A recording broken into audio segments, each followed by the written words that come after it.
Hindi siya nagpapakit eh. Yes, ma'am. Wala po, ma'am.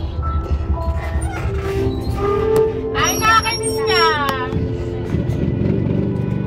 Ano na rin natin. Umiiyak, sabi naman.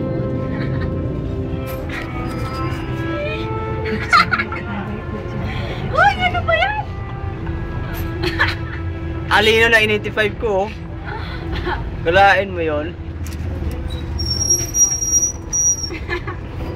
Lala! Ayos sa laban mo yan. Iyak-iyak ka tapos yun. Umiyak din yung ano. Ayan, walang puso. Ngiti lang.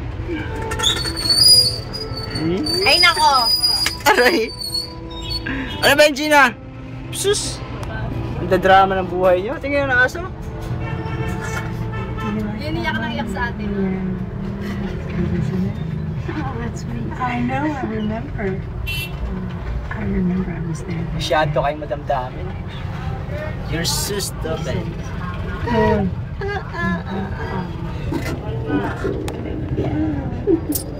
there. Right there. Where did Grandpa find Happy? No, actually, she found her grandfather. Ano ba yan rin natin? Parang ako lang na, sa akin lang nakatutok ah. Galing mo yan? The train station. Mga paus eh. Yan, tanggalin mo yan. Oh, tanggalin mo yan. Inayo pa ka rin natin ka, mamamatay ka rin. Ano? Diyan mamatay yung aso. Iba, excited. Hindi kasi gugulong yan eh. Malas na sa basmit eh. Yung estudyante. Nangyari sila doon na. Nanonood lang pala doon sa bus eh. Ayun yung ako. Ayun ang wait. Yan mo nga.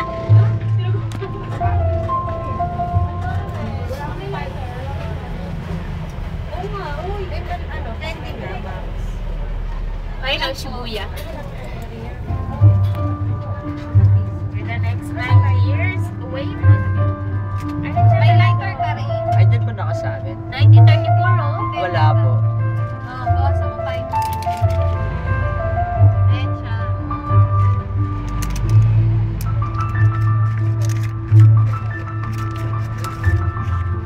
Pahawak. Oops, tatlo, dalawa. 95. Anong nangyari? Tama nang iyakan mga darling. Eh, tatawa yan. Mga abnormal yun eh. Tawa-tawa din. Nakangiti si ate. Yes, wala mo to rin natin. Pati panyo ko gamit pa. Laban mo yan. Ikaw lang pala ang magpapaluha sa aking panyo. Nakita ako dito eh. Kinuha ko. Ikaw ang una nakatikim sa aking panyo. Pinrepair ko nga yan. May sipon. May sipon pa. Ate, tumigil ka. Pinaabot ko nga hanggang birthday ko yan eh. Hindi ko lalabhan eh. Tapos ngayon gagawin mo lang ano. Huwag mo kasi kalat ka.